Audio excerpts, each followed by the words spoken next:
بسم اللہ الرحمن الرحیم۔ ان سے انس کالا کہا، کالا فرمایا، رسول اللہ اللہ صلی اللہ علیہ وسلم ثلاثن تین من جو کنہ ہوں فیہ اس میں واجدہ پایا حلاوتم مٹھاس الایمان ایمان کی ان کے یکون ہو جائیں اللہ و اور رسول اس کا احبا زیادہ پسندیدہ علیہ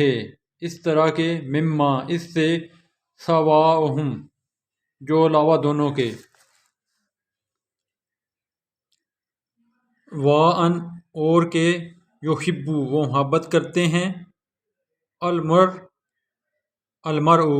شخص لا یحبہ نہیں محبت کرتے اس سے الا مگر للہ لیے اللہ و اور ان کے یکرہ ناپسند کرتے ہیں اس کو ان یعودو کہ وہ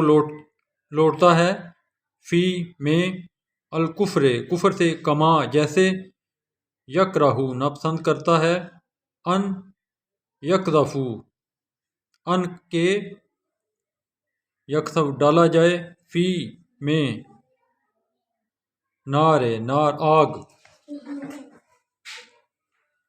حضرت انس سے روایت ہے کہ رسول اللہ صلی اللہ علیہ وآلہ وسلم نے فرمایا، جس شخص میں تین باتیں ہوں وہ ایمان کی مٹھاس پائے گا، یہ کہ وہ اللہ اور اس کے رسول کو تمام لوگوں سے زیادہ محبوب رکھتا ہو، اور یہ کہ وہ کسی شخص سے محبت صرف اللہ کے لیے کرتا ہے، اور یہ کہ وہ دوبارہ کفر کی طرف لوٹنا اس طرح ناپسند کرتا ہے جس طرح آگ میں ڈالے جانے سے نفرت کرتا ہے۔ اس حدیث مبارک میں تین چیزوں کا ذکر کرتے ہوئے فرمایا جا رہا ہے کہ جس شخص کو یہ تین چیزیں حاصل ہو گئیں تو اس نے ایمان کی حلاوت اور مٹھاس کو پا لیا۔ تین چیزیں یہ ہیں، وہ اللہ اور اس کے رسول کی محبت کو سب پر غالب رکھتا ہے، اگر کسی سے محبت کرتا ہے تو محض اللہ کے لیے کرتا ہے، وہ ایمان لانے کے بعد کفر کی طرف پڑھنے سے اسی طرح ناپسند کرتا ہے جس طرح آگ میں پڑنے سے نفرت کرتا ہے۔ حلاوت ایمان کی پہلی شرط، اس کو یوں سمجھنا چاہیے جس طرح لذیذ مادی غذاؤں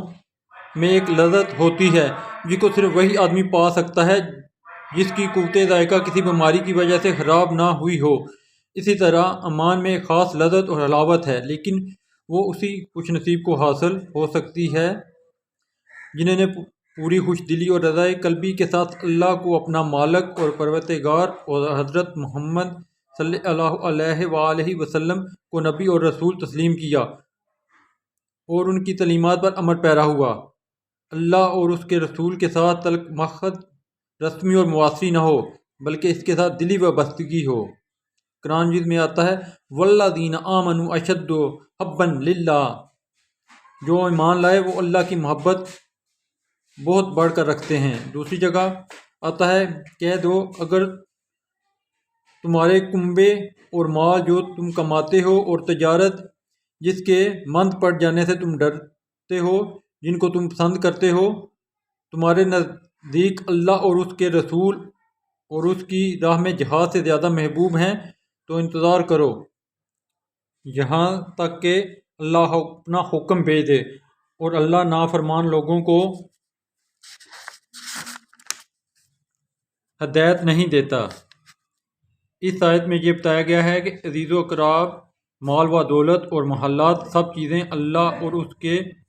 رسول سے اور اللہ کی راہ میں جہاد کرنے سے زیادہ پیاری نہ ہو جائیں۔ اللہ اور اس کے رسول کی محبت خدا سے محبت کا سبق بنتی ہے۔ اللہ اور اس کے رسول محبت ملی اور قومی ترقی کا ذریعہ ہے۔ اللہ اور اس کے رسول کی محبت اللہ تعالیٰ کی مدد کا ذریعہ ہے۔ حلاوت ایمان کی دوسری شرط۔ حلاوت ایمان کو پانے کے لیے دوسری شرط یہ ہے جب کوئی آدمی کسی سے محبت کرے تو اس کی محبت خدا کی رضا کے لیے ہو۔ ایمان کی حلاوت یہ ہے کہ اصول کے لیے یہ بات اس لیے بیان کی ہے کہ بعض اوقات کسی ایک شخص کی محبت اتنی غالب آ جاتی ہے کہ اللہ اور اس کے رسول کی محبت دب جاتی ہے، جیسے کہ یہودی اپنے راہبروں سے اتنی شدید محبت کرتے تھے کہ انہوں نے خدا کی محبت کو پس پش ڈال دیا تھا، جیسے کہ قرآن مجید میں آتا ہے کہ انہیں یہودیوں نے اپنے رہبر خدا کو چھوڑ کر اپنے محبوب بنا رکھے تھے۔ حلاوت ایمان کی تیسری شرط۔ حلاوت ایمان کے حصول کے لیے تیسری شرط یہ ہے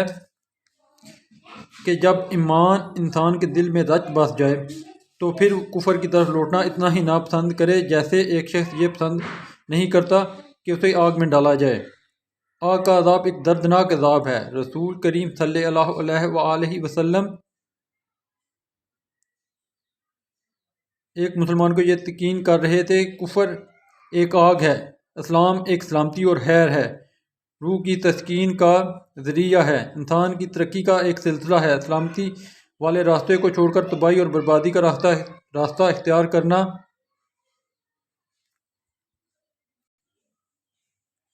ایمان کی حلاوت کے خلاف ہے۔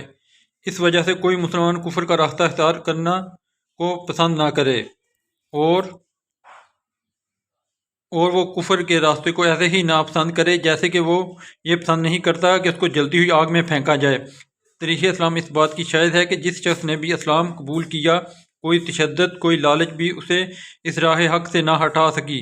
کفار نے اہل ایمان پر جی بھر کر تشدد بھی کیا، لالچ بھی دی، تعلقات بھی قطع کیے، مگر جن کے دلوں میں ایمان رچ بس گیا تھا، ایمان کو اللہ نے سجا کر ان کے دلوں میں بسا دیا تھا،